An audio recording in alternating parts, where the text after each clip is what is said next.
Hello, everyone. I'm Yosuke, the founder and CEO of Manifold. Thank you very much all for participating in this event. I truly appreciate all your support and continuous feedback that helps us to improve our business every day. Thank you very much. This is our second Investor Day. I think this is a great opportunity to show our team members and have direct conversation with them. This time, we highlight important update in the growth strategy. After the presentation, there will be a Q&A session by the member, so please ask any question if you have.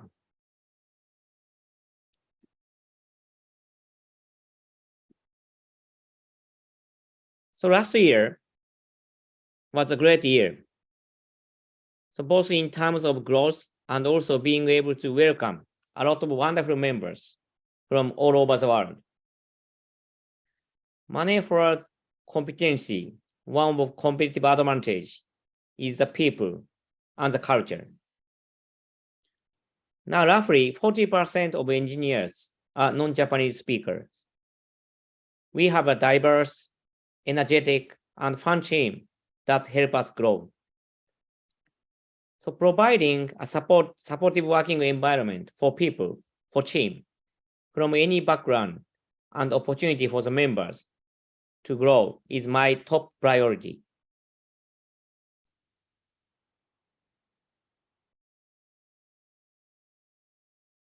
So reflecting those efforts, we ranked 10th place in the Great Place to Work in Japan.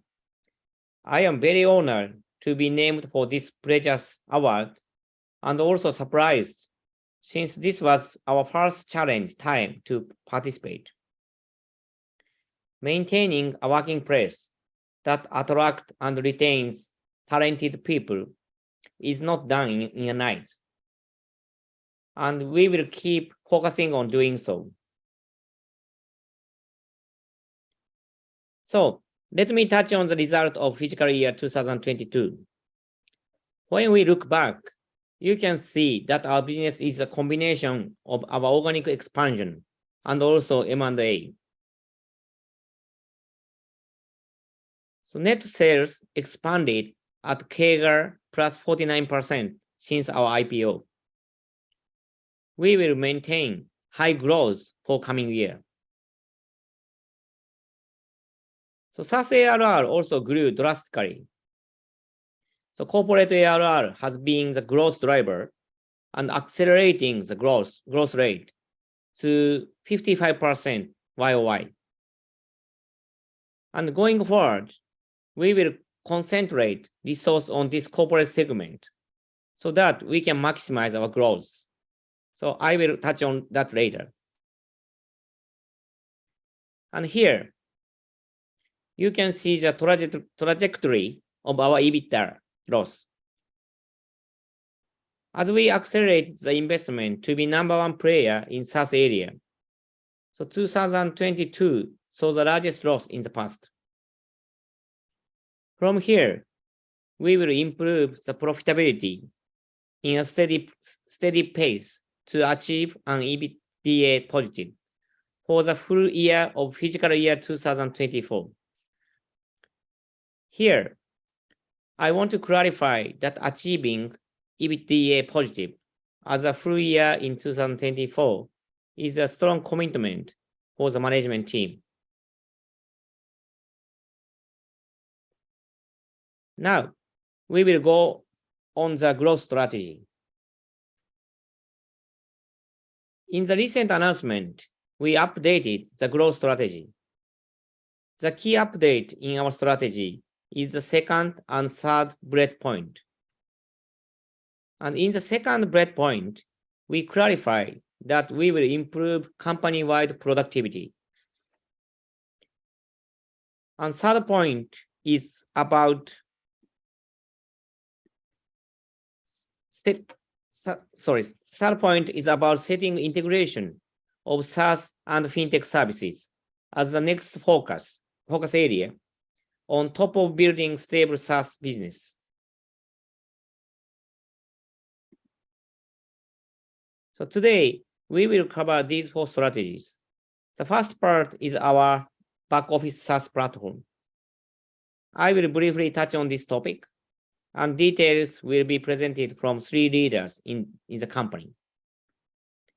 And Kazuya Yamada, second gentleman, is the Chief Strategy Officer of the business domain. And he is with us since 2014, leading our SaaS business all the way until now. Yuya Mineshima is in charge of accounting software for the mid-sized companies. He has strong background as an accountant as well. And last person will be Hiroshi Nagai, is leading the sales team for the accounting firms. He is also one of the early members since 2015. And second strategy is about the path to improve profitability. Our CFO, Naoya, will talk about this topic. And third is about integrating SaaS and Fintech as the next new user value, which I will talk later. And lastly, as fourth strategy, we will keep our disciplined M&A. At the same time, prioritize the group capital strategy. Yumiko, who oversees M&A, will explain about this. So, I would like to briefly touch upon the expansion of back office SaaS platform. So since the fiscal year 2021, we have expanded the product lineup for the mid-sized companies, as you can see. There are our product lineup for the targeted. Ones in the light blue box are accounting-related services, and yellows are HR. These are a result of labors of our strong development ability. As a result, we became the #1 SaaS platform in Japan. Now that we have multiple products, we can also work more on cross-selling. And corporate ARR tripled in 3 years, both from expansion of the customer numbers, and also improvement of ARPA. Now we are in a very good position to grow this further. And this is the breakdown of the previous slide. The number of customers is increasing, and this is from stronger traction from the web marketing channel and also accounting channel as well. ARPA also grew 1.5 times in 3 years. This is mainly driven by the mid segment, where we do more cross-selling and also focusing more on larger users. And one important driver of acquisition of SMB customers is definitely the support from accounting and tax firms. Now, I would like to mention 2 very important partners. So first companies is Early Cross Tax Corporation. This photo is from the founding event. Early Cross was established by 2 firms merging together in 2018. And they are top firm in the Kyushu area, the southern island in Japan, and also well known among the other firms from their rapid and successful expansion of business by using our cloud services to acquire new customers and also increase productivity. As they grow, they install money forward cloud services for almost 100% of their clients. And we always thank you very much, thanks to them. And second is Axis Accounting Firm. Axis is one of our oldest supporters. So right from the beginning, they believed in our business and installed our product to about 2,000 customers, their client, when our product was just launched. So we cannot thank them enough for building initial recognition amongst accounting firms when we were still a very small company. So next, I would like to talk about the integration of SaaS and Fintech. So first of all, there are unmet needs in the Japanese. And SaaS and Fintech can be solution for these issues. For example, in Japan, we can see several macro trends. And first, decline in GDP due to aging and declining population. And second, growing money insecurity due to the economic stagnation. And lastly, diversification of how people work.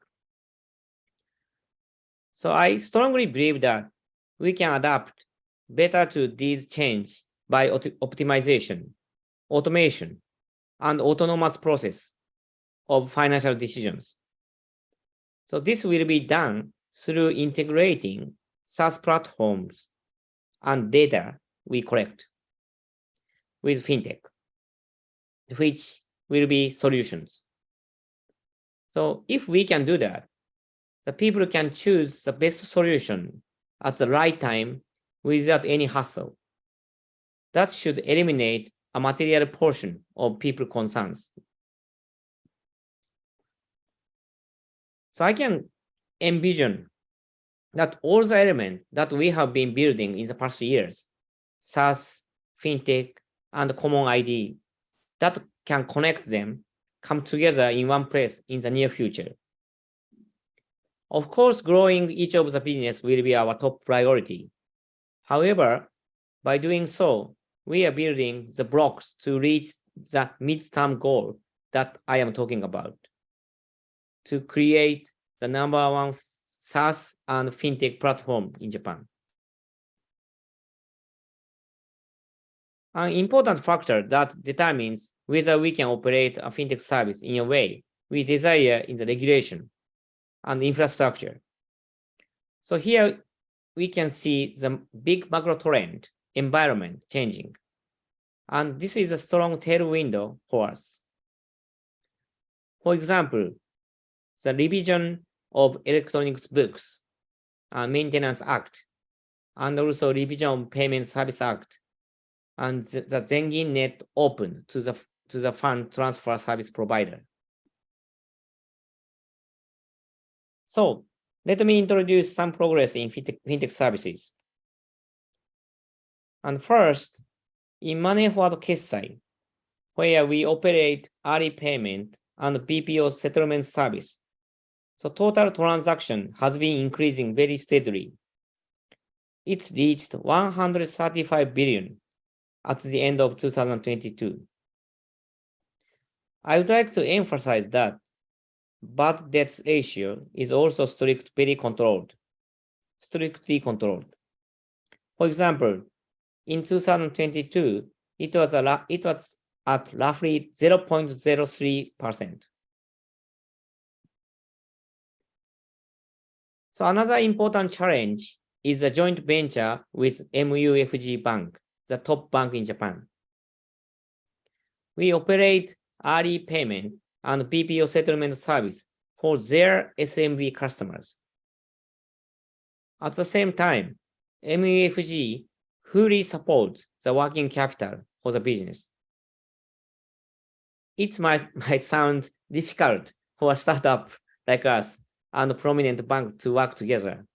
However, the members of both companies are working very closely together and sharing good parts of each culture and strengths. So Money Forward business cards was issued more than 150,000 cards in the first 15 months after the launch. So business card is very important, not only because it has a potential to become a high margin product, but also because it has function that can be integrated with SaaS business.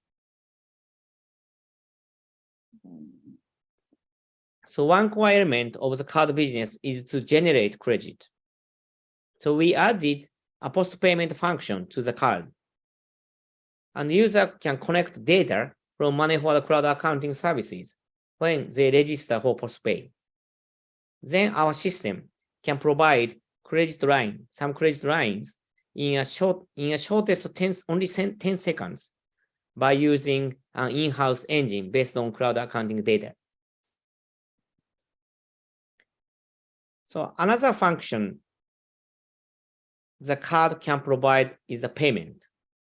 So this year, we are preparing to embed the payment function in our invoice services. And until now, users need to upload payment data to the individual bank system to pay. However, with this new function, the user can simply complete that within our platform.